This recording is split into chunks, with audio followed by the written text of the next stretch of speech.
এই ভিডিওতে আমরা তিনটা গুরুত্বপূর্ণ কেন্দ্রীয় তদন্তকারী সংস্থার পরিচয় দেব এবং তাদের কি কাজ, কিভাবে তারা কাজকর্ম করে, তাদের সংশ্লিষ্ট যে আইনপত্র সেগুলো কি, এই নিয়ে আমরা বিস্তারিত আলোচনা করব।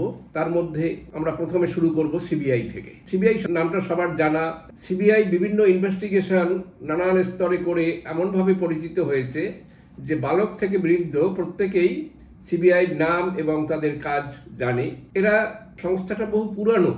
শুরু হয়েছিল এদের কাজকর্ম দ্বিতীয় বিশ্বযুদ্ধের সময়। সেই রেশন সংক্রান্ত দুর্নীতি এবং সেই রেশন সাপ্লাই নিয়ে করাপশন, সেই সব নিয়ে কাজ শুরু হয়েছিল। সেখানে স্পেশাল পুলিশ এস্টাবলিশমেন্ট অ্যাক্ট সেটা তৈরি হয়েছিল সেই উপলক্ষে, যে 1941 সালে এটা department of war of the British India তার আন্ডারে। সে সময় থেকে এই কাজটা শুরু হলেও এটা আরেকটু সংগঠিত হয়েছে পরবর্তীকালে Delhi special police establishment act 1946 pass করার পর থেকে। তখন থেকে এটা আরো গভর্নমেন্টের নানান ধরনের ইনভেস্টিগেশনের কাজের সাথে যুক্ত হয়, কিন্তু মেইনলি ছিল corruption. Corruption means corruption against government official এবং রিলেটেড পাবলিক সার্ভেন্ট, তাদের সম্পর্কে। এটা কিন্তু এখনো সিবিআই ফাংশনিং এর জন্য আলাদা করে কোনো আইন কিন্তু তৈরি হয়নি। এটা কাজ করছে সেই Delhi special police establishment act 1946 এর আন্ডারে। নানান সময় কথা হয়েছে যে এত গুরুত্বপূর্ণ একটা সংস্থা, তার জন্য আলাদা করে কেন আইন তৈরি করা হচ্ছে না, কিন্তু সেটা কিন্তু এখনো হয়ে ওঠেনি। এরপরে সিবিআই কে ফরমালি এস্টাবলিশ করার জন্য করাপশনের ক্ষেত্রে বিশেষ করে কেন্দ্রীয় সরকারের এবং কেন্দ্রীয় সরকারের আন্ডারের বিভিন্ন সংস্থা কাজকর্মে করাপশনকে ঠিক মতো ট্যাকেল করার জন্য একটা কমিটি তৈরি হয়েছিল কিভাবে করা যাবে। শান্তনামন কমিটি তার নাম। তারা সেই 1962-এ এস্টাবলিশড হয় এবং তাকে কেন্দ্র করে 1963-তে সিবিআই কে সংগঠিত করা হয় ঠিকভাবে এবং তাদের উপরে সিরিয়াস ক্রাইম ইনভেস্টিগেশন যেমন দেওয়া হলো, তার সাথে বড় গোছের যে করাপশন, সেটা serious fraud, cheating, embezzlement, social crime, black marketing, hoarding ইত্যাদি নানান ধরনের কাজকর্মের সাথে সিবিআই কে যুক্ত করা হলো, যা কোনো কোনো সময় ইন্টার স্টেট রিলেশন অর্থাৎ একাধিক রাজ্যের সাথে যে বিষয়টা যুক্ত হয়ে গেছে সেসব ঘটনার সাথে এটা করার জন্য 1963-তে ঠিক মতো একে অর্গানাইজ করা হয়। এবারে সময় যত এগোচ্ছে তত নানান ধরনের নতুন নতুন ক্রাইম আসছে। সেসব সেগুলো ইনভেস্টিগেশনের জন্য সিবিআই কে সংযুক্ত করতে হলো। সেই জন্য কনভেনশনাল ক্রাইম যেমন অ্যাসাসিনেশন, কিডন্যাপিং, হাইজ্যাকিং, এক্সট্রিমিস্ট যারা, তাদের যে বিভিন্ন ক্রাইম, এগুলো এসবগুলো তা ইনভেস্টিগেশনের আওতায় সিবিআই কে ইনভলভ করা হতে শুরু করলো। এখন এই যে অর্গানাইজেশনটা, তারা নানান উইংয়ে কাজ করে। মেইনলি তিনটা হেডে ভাগ করা যায়। প্রথমত হলো অ্যান্টি করাপশন। সিবিআই কে সাধারণ অবস্থাতে মানুষে জানে যেটা অ্যান্টি করাপশনের কাজকর্ম করে, অর্থাৎ যারা বিভিন্ন রকম ভ্রষ্টাচারের সাথে সরকারি কর্মী, কেন্দ্রীয় সরকারি কর্মী, তারপরে যেসব কর্মীরা কাজ করছেন ইউনিয়ন টেরিটরিজের আন্ডারে এবং কেন্দ্রীয় সরকারের অধীনস্থ যে পাবলিক আন্ডারটেকিংস যেগুলো থাকে, তারপরে কর্পোরেট বডিজ, এইসবগুলো সেখানে যারা কাজকর্ম করছে তাদের করাপশন অ্যাঙ্গেলটা দেখার জন্য অ্যান্টি করাপশন ব্রাঞ্চ। এভাবে তাদের পরিচয় বেশি। কিন্তু ধীরে ধীরে যখন ইকোনমিক অফেন্স আমাদের দেশে বাড়তে লাগলো নানান অ্যাঙ্গেলে, তখন তাদেরকে একটা স্পেশালাইজ টাইপের আর একটা উইং তৈরি করতে হলো, ইকোনমিক অফেন্স উইং। তারা ইনভেস্টিগেশন করছে বিভিন্ন রকমের আর্থিক ঘোটালা, যাকে বলি আমরা সিরিয়াস ইকোনমিক ফ্রড, এটা fake Indian currency matter, bank fraud, cyber crime, import and export related যে বিভিন্ন জিনিস, তাই large scale smuggling of narcotics, antique, cultural property, তারপর smuggling of other contraband items, এসব ইনভেস্টিগেশনের সাথেও সিবিআই কে যুক্ত করা হতে লাগলো। আমরা জানি যে কলকাতার মিউজিয়াম থেকে যখন সেই বুদ্ধ মূর্তি, গান্ধার রীতির সেই যে বুদ্ধ মূর্তির যে মস্তক যেটা রাখা ছিল ওখানে, সেটা একদিন দিনে দুপুরে চুরি হয়ে গেল। তারপরে সেই ইনভেস্টিগেশনের জন্য সিবিআইকে ইনভলভ করা হয়েছিল, কিন্তু যে কোনো কারণেই বলা যাক সেখানে তারা সফল হয়নি। ঠিক একইভাবে রবীন্দ্রনাথের যে নোবেল পুরস্কারের যে স্মারক সেটা চুরি হয়ে গেছিল শান্তিনিকেতন থেকে, সিবিআইকেও সেখানে কাজে লাগানো হয়েছিল, কিন্তু সেখানেও সিবিআই কিন্তু সফল হয়নি।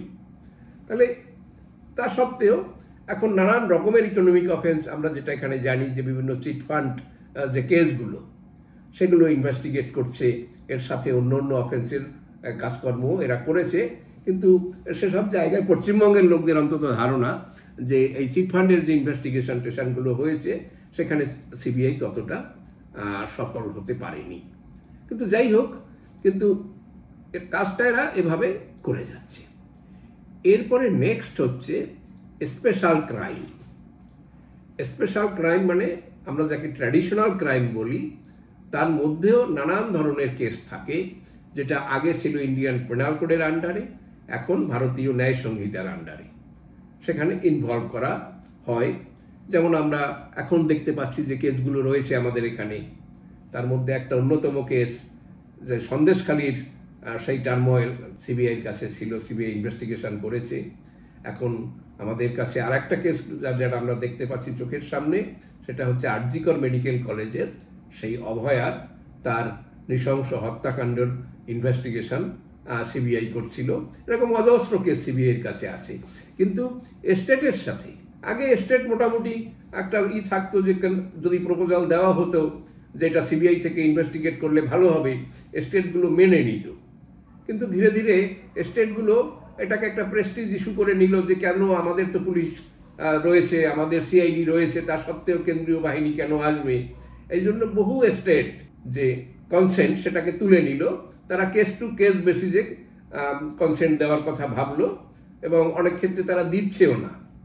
সেক্ষেত্রে অপশন হচ্ছে হাইকোর্ট বা সুপ্রিম কোর্টের মাধ্যমে যদি নির্দেশ দেওয়া হয় যে এইটা কেস সিবিআই দিয়ে ইনভেস্টিগেশন করা দরকার, সেসব ক্ষেত্রে এরা ইনভেস্টিগেশন করে। সেইগুলো স্পেশাল টাইপের যে আমরা বললাম ক্রাইম, সেটার মধ্যে তার আওতায় যেমন আসে টেরোরিজমের কেস, বোম ব্লাস্টের কেস, ওয়েস্ট বেঙ্গলে খাগড়াগড় কেসের ব্যাপারটা আমাদের এখানে মনে আসবে, কিডন্যাপিং ফর র্যানসাম, অর্থাৎ যে ক্ষেত্রে মুক্তিপণের জন্য কিডন্যাপ করা হয়, সেই সব ধরনের কেস থাকে। তারপরে মাফিয়া বা আন্ডারওয়ার্ল্ড ডন যারা সব ক্রাইম করে, সেই সব ক্রাইমের ইনভেস্টিগেশন সিবিআই। তাহলে আমরা দেখতে পাচ্ছি যে সিবিআই যে মেজর 3টা উইং, এর মধ্যেও আবার সাব উইং অনেকগুলোকে ভাগ করা যায়। যেমন ব্যাংক ফ্রড কেসের জন্য সিবিআইয়ের একটা নিজস্ব উইং রয়েছে। কিন্তু সত্যি কথা বলতে কি যে এইসব ক্ষেত্রে যে ধরনের এক্সপার্টাইজ দরকার সিবিআইয়ের ক্ষেত্রে ততটা দেখা যাচ্ছে না, ফলে নানান রকমের হইচই থাকে। তা সত্ত্বেও অন্য অন্য অর্গানাইজেশনের তুলনায় যে আন্তর্জাতিক লেভেলের এদের সাফল্যের কথা আমরা শুনি, যে এরা অনেকটাই ভালো কেস কর্ম করতে পারছে, অনেকটাই সাফল্য তাদের বলা 60-65% তারা সফল বিভিন্ন ক্ষেত্রে, যেটা আন্তর্জাতিক স্ট্যান্ডার্ডের সাথে ঠিক আছে। কিন্তু কথা হচ্ছে সিবিআই এর যেটা সমস্যা সেটা হলো সিবিআই যারা সিবিআই এর কাজকর্ম করে তারা অধিকাংশই ইকোনমিক ডিলিং, ফিনান্সিয়াল অ্যাক্টিভিটিস সম্পর্কে অতটা ওয়াকিবহাল না হওয়ার জন্য এই ফ্রড কেসগুলোকে, বিশেষ করে ফিনান্স রিলেটেড যে কেসগুলো, সেখানে সবসময় সফল হতে পারে না। সিবিআই আর একটা সমস্যা হচ্ছে সিবিআই অতিশয় পাবলিসিটি মাইন্ডেড, অর্থাৎ কিছু হলো বা না হলো তার আগে প্রচার ভয়ানকভাবে করে। বহু কেস দেখা যাচ্ছে এমন সব প্রচার করে টোরে সে সময় একবার তুমুল সারা জাগিয়ে দিয়েছিল যে শেষ পর্যন্ত দেখা যাচ্ছে যে কিছুই না, পর্বতের মুশিক প্রসব। তো এইসব ইনভেস্টিগেশনটা চেঁচামেচি করে হয় না, লোক দেখিয়ে হয় না, টিভির লোকদেরকে খবর দিয়ে কোনো একটা স্পটে গিয়ে সার্চ করা, এসব থেকেও হয় না। আর সিবিআই রেজাল্ট কম পাওয়ার ক্ষেত্রে আরেকটা সমস্যা আছে, সিবিআইকে যখন কেসটা হ্যান্ড ওভার করা হয় তখন অত্যন্ত দেরি হয়ে যায়। 5 বছর 7 বছরও দেখা যাচ্ছে পরে একটা মার্ডার কেসের ক্রাইম ইনভেস্টিগেট করার জন্য দায়িত্ব দেওয়া হলো।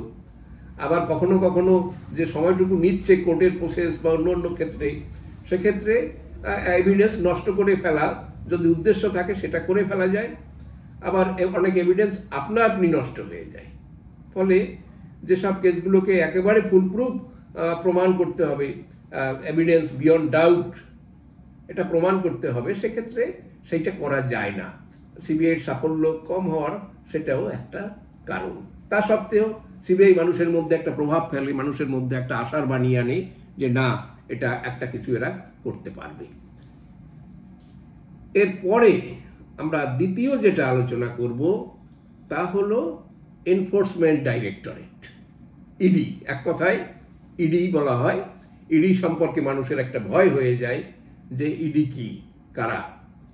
এটা ফিনান্স মিনিস্ট্রির আন্ডারে কাজ করে, ডিপার্টমেন্ট অফ রেভিনিউর সাথে এরা যুক্ত, কারণ এদের কাজ কারবারও ফিনান্সিয়াল ট্রানজ্যাকশন নিয়ে, স্পেশালি মানি লন্ডারিং। এখন ইডির যে আইন, সেই আইনের সাথে 3-4টা বিষয় অন্তত যুক্ত আছে। ফরেন এক্সচেঞ্জ রেগুলেশন অ্যাক্ট, এটাকে আগে বলা হতো ফেমা। এটা একটা পুরানো অ্যাক্ট, এর আন্ডারে এই অর্গানাইজেশনটা কাজ করত। তারপরে সেটাকে পাল্টে হলো foreign exchange management act, FEMA নাম করা হলো। প্রথমে নাম ছিল ফেরা, পরে সেই অ্যাক্টে কিছু রদবদল করে ধরন পাল্টে তার নাম হলো ফেমা। এছাড়া prevention of money laundering act, এটা 2002-এর PMLA। মানি লন্ডারিং একটা বড় সাবজেক্ট, যে ক্ষেত্রে মানি আসে অথচ এক্সপ্লেইন করা যাচ্ছে না, তার সোর্স এক্সপ্লেইন করা যাচ্ছে না, সেই সব ক্ষেত্রগুলো সমস্ত এর আন্ডারে কভার হয়। বেনামি ট্রানজ্যাকশনের কিছু এর আন্ডারে কভার হয়, যেটা আমরা দেখেছি যে কলকাতার যে শিক্ষা দুর্নীতি, সেক্ষেত্রে যে বিভিন্ন নেতা মন্ত্রীদের যারা এর সাথে ইনভলভ হয়ে পড়েছেন, তাদের যে টাকা পয়সার যে ব্যাপারটা, সেটা অনেকটা এর আওতায় আসে। এরা আরও একটা অ্যাক্ট রয়েছে 2018-এর, ফুগেটিভ ইকোনমিক অফেন্ডার্স অ্যাক্ট, FEOA। এই অ্যাক্টগুলোর আন্ডারে এরা ইনভেস্টিগেশনের কাজ করে। এদের একটা সুবিধা হচ্ছে, সিবিআই এর যদি কোনো স্টেট রিলেটেড ম্যাটারের ইনভেস্টিগেশন করার কথা ওঠে, তাহলে যেমন স্টেটের পারমিশন নিতে হবে, অথবা হাইকোর্ট বা সুপ্রিম কোর্টের নির্দেশে ইনভেস্টিগেট করবে, সুমোটো করতে পারবে না। কিন্তু ইডির ক্ষেত্রে সেই সমস্যাটা নেই। ইডি তারা সেখানে যে কোনো সময় এই মানি লন্ডারিং এর ইস্যু যদি ইনভলভ হয়, তারা সেক্ষেত্রে ইনভেস্টিগেশন করতে পারবে। এদের সাকসেস রেটও অনেকটাই ভালো, কারণ এরা যেহেতু একটা পার্টিকুলার অ্যাঙ্গেল থেকে কাজকর্ম করে, স্পেশালাইজেশন তাদের আছে, সিরিয়াসনেস তাদের মধ্যে অনেকটা বেশি, সেই কারণে এখন পর্যন্ত দেখা যাচ্ছে যে এদের সাকসেস রেট সিবিআই এর তুলনায় অনেকটা বেশি। নেক্সট যেটা এখন সবার মধ্যে ভয় ধরিয়ে দেয়, সেটা হচ্ছে NIA, ন্যাশনাল ইনভেস্টিগেশন এজেন্সি। এটা বিভিন্ন রকমের কাজ, যার সাথে ভ্যারাইটি অফ ক্রাইমস বলা যায়, including terrorism, insurgency and offences that threatens security of India, এইসব বিষয়গুলো নিয়ে মেইনলি কাজ করে। এখানে NIA অ্যাক্টের একটা শিডিউল আছে, সেখানে বলা আছে কোন কোন ক্ষেত্রে NIA ইনভেস্টিগেশন করবে। সেক্ষেত্রে অ্যাটমিক এনার্জি অ্যাক্ট 1962, সেই শিডিউলের মধ্যে তাই রয়েছে। Unlawful activities prevention act 1967। Next হচ্ছে অ্যান্টি হাইজ্যাকিং অ্যাক্ট, বিমান হাইজ্যাক করা ইত্যাদি, এই নিয়ে 2016, এটা anti hijacking act. Next suppression of unlawful act against safety of civil aviation act, এটা 1982-এর অ্যাক্ট। এইসব ক্ষেত্রেও এরা কাজকর্ম করে। তাহলে একটু আমরা আরো যদি পরিষ্কার করে বলি, সেটা হচ্ছে কি, এরা ইনভেস্টিগেশন করতে পারে এবং কাউকে প্রসিকিউট করতে পারে যেসব ক্ষেত্রে দেশের sovereignty, security, integrity of the country involve, সেই সব ক্ষেত্রে ইনভেস্টিগেশন করতে পারে।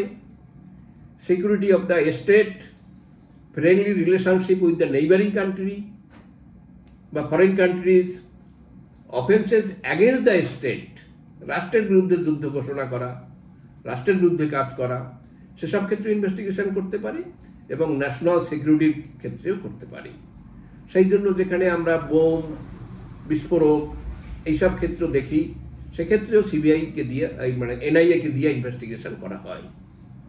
এটা এর পাওয়ার বা জুরিসডিকশন যদি আমরা আরেকটু করে বলি, যে সেই শিডিউলের কথা আমরা এখানে বললাম, এরা কিন্তু যদি কেন্দ্রীয় সরকার মনে করে যে এক্ষেত্রে এনআইএ এর ইনভেস্টিগেশন দরকার, সিরিয়াস ইনভেস্টিগেশন দরকার ওরকম ঘটনার ক্ষেত্রে, সেক্ষেত্রে কিন্তু এনআইএ কে কাজে লাগিয়ে দেওয়া হয়। এনআইএ কে কাউকে বলতে হয় না, কোনো কেসের অর্ডার নিতে হয় না। সেন্ট্রাল গভর্নমেন্ট যদি স্যাটিসফাই হয়, সেটা স্টেটের আওতায় বা কেন্দ্রের আওতায় যে কোনো এলাকায় হোক না কেন, তখন বলা যাবে না যে এটা আমাদের জুরিসডিকশন, এটা পুলিশ করতে পারবে, ল অ্যান্ড অর্ডার আমাদের সাবজেক্ট, এটা বলা যাবে না। এরকম বহু ঘটনাই ঘটেছে আমাদের ওয়েস্ট বেঙ্গল সহ অন্য অন্য দেশের অন্য অন্য জায়গায়, যেক্ষেত্রে এনআইএ ইনভেস্টিগেট করে। তাহলে অর্থাৎ সেখানে কেন্দ্রীয় সরকার মনে করলে সেটা করাতে পারবে, সুমোটো শুরু করে দিতে পারবে, না কোনো স্টেট গভর্নমেন্টের পারমিশন দরকার, না হাইকোর্ট সুপ্রিম কোর্টের পারমিশন দরকার। অবশ্য কোনো ক্ষেত্রে হাইকোর্ট সুপ্রিম কোর্ট অবশ্যই এরকম নির্দেশ দিতে পারে যে এটা এনআইএ কে দিয়ে ইনভেস্টিগেশন করানো হোক, এটা করানোর জায়গা আছে।